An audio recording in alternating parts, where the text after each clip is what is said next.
हमारे चैनल को सब्सक्राइब करें और बेल आइकन दबाएं। नमस्कार साथियों, आज हम इस वीडियो में बात करेंगे यदि आप प्लेटफॉर्म पे हैं या ट्रेन में हैं और आपको टीसी किन किन तरीक़ों से और कितना अधिकतम कितना फ़ाइन आपको लगा सकता है जब आप विदाउट टिकट पकड़े जाते हैं या बिना टिकट के प्लेटफॉर्म पर पकड़े जाते हैं। तब मैं हूं दीपेंद्र, आपका एक बार फिर स्वागत करता हूं हमारे यूट्यूब चैनल सीपी ज्ञान में।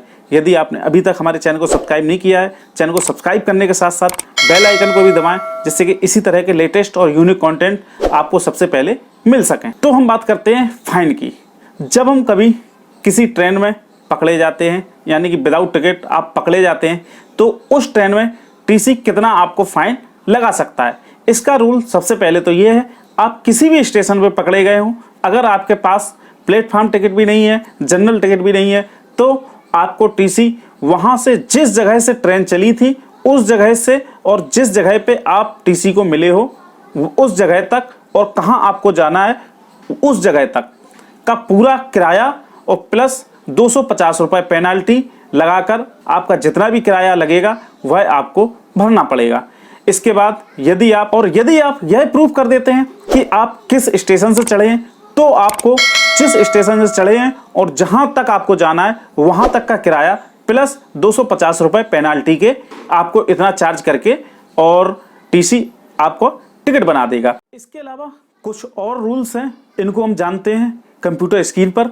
और चलिए आइए देखते हैं कौन से एक्ट हैं रेलवे के जिनके तहत आपको कितना जुर्माना देना पड़ सकता है और वह एक्ट कौन कौन से, यह देखने के लिए चलिए चलते हैं कंप्यूटर स्क्रीन पर। तो देखिए, हम इस समय पश्चिम रेलवे की ऑफिशियल वेबसाइट पर हैं। आप देख पा रहे हैं आप यहाँ पर wrindianrailway.gov.in, इस पर हम इस समय हैं और यहाँ पर उपनगरीय प्रणाली एवं अपराध एवं दंड के ऑप्शन पर इस समय हैं। आप खुद भी जाकर यहाँ से इस ऑप्शन पे जाके आप देख सकते हैं कि इसमें क्या क्या बताया गया है। एक बहुत जल्दी ही हम इसको देखते हैं, जुर्माने के प्रकार एवं उनकी राशि। तो नंबर 1, उचित पास टिकट के बिना यात्रा। रेलवे की एक्ट धारा 138 के अनुसार यदि आप उचित पास और जो टिकट है उनके अनुसार, यानी कहने का मतलब यदि आपको कोई पास भी मिला है और पास आपको किसी दूसरे रूट का मिला है, आप यात्रा किसी दूसरे रूट में कर रहे हैं, तब भी वह जुर्माने के खिलाफ है, यानी वह भी अनाधिकृत है। इसके बाद ही आप आपने कम दूरी का टिकट लिया है और आप यात्रा कहीं ज़्यादा दूरी की कर रहे हैं, वह भी एक जो है अपराध है। और इसके लिए रेलवे की एक्ट 138 में सजा का प्रावधान है, जो कि उसके द्वारा तय की गई यात्रा दूरी का निर्धारण, साधारण एकल किराया, जिस स्टेशन से ट्रेन छूटी है वहां से तय दूरी का निर्धारण, साधारण एकल किराया तथा अतिरिक्त शुल्क यानी 250 रुपये, जो मैंने अभी बताया था। आपको 250 रुपये पेनाल्टी देना है और ट्रेन जहां से चली है और जहां पर आप पकड़े गए हैं वहां से या जहां जाना चाहते हैं वहां तक पर व्यक्ति के हिसाब से आपको 250 रुपये पेनाल्टी और जो आपको किराया बनता है वह, ये दोनों देने पड़ेंगे। इसके बाद कुछ और नियम है, छोटे छोटे नियम, हम इसी वीडियो में इसको भी जानते हैं। बी नंबर, धोखेबाजी से यात्रा करना, जो कि रेलवे की एक्ट 137 के अनुसार आता है। इसमें क्या है, हम कोई यात्रा धोखे से करते हैं, यानी कि कहीं ट्रेन में बच बचा के हमने यात्रा कर ली और फिर भी हम प्लेटफॉर्म पर पकड़े गए, वह धोखे के अनुसार आता है। इसमें 6 महीने की जेल और 1000 रुपये जुर्माने अथवा दोनों हो सकते हैं।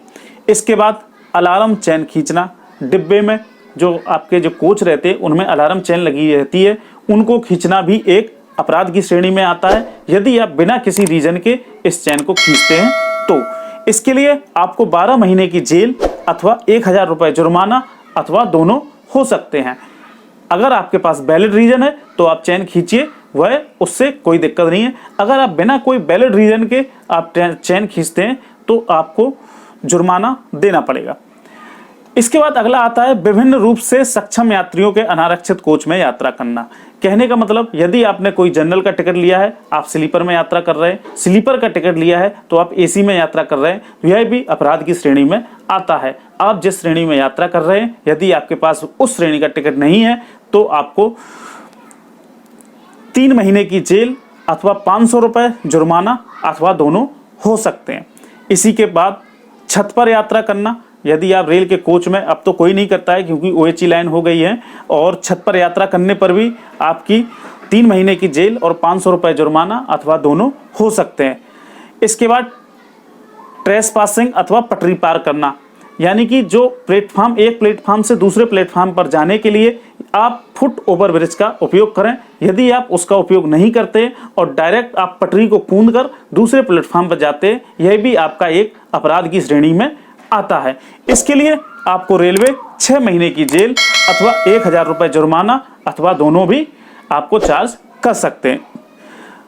उपद्रव करना, कचरा फैलाना, यानी कि कोई गाली गलौज, लड़ाई झगड़ा इस तरीके से प्लेटफॉर्म पर या रेलवे परिसर में कहीं भी करना, और कोई भी कचरा फैलाना, आप कोई खाना खा के उसका जो है डस्टबिन में ना डाल के इधर उधर फेंकते हुए यदि पाए जाते हैं, उसके लिए भी आपको जुर्माना देना पड़ता है। पहली बार में आपको 100 रुपये जुर्माना, अगर आप इससे ज़्यादा पकड़े जाते हैं तो 250 रुपये अथवा 1 महीने का जेल आपको अथवा दोनों हो सकता है। इसके बाद हमें पोस्टर चिपकाना, यदि आप रेलवे परिसर में कहीं पोस्टर चिपकाते हैं तो रेलवे एक्ट धारा 166B के तहत आपको 6 महीने की जेल, 500 रुपये का जुर्माना अथवा दोनों हो सकता है। दलाली, अगर आप कोई दलाली में लिप्त हैं तो यह भी रेलवे एक्ट की धारा 143 के तहत आपको 3 वर्ष की जेल अथवा 10,000 रुपये जुर्माना अथवा दोनों हो सकते हैं। इसके बाद अनाधिकृत हॉकिंग, रेलवे एक्ट की धारा 144 के तहत 1 वर्ष की जेल, जुर्माने की न्यूनतम राशि 1000, जुर्माने की अधिकतम राशि 2000 अथवा दोनों हो सकते हैं। तो यह कुछ नियम थे रेलवे में पेनाल्टी और जुर्माने के। आशा करता हूं आपको यह वीडियो पसंद आया होगा। वीडियो पसंद आया है तो वीडियो को लाइक करें, चैनल को सब्सक्राइब करें, और यदि आपका कोई कन्फ्यूज़न है तो कमेंट बॉक्स में कमेंट करें। मिलते हैं ऐसे ही किसी वीडियो में, जब तक के लिए जय हिंद, जय भारत।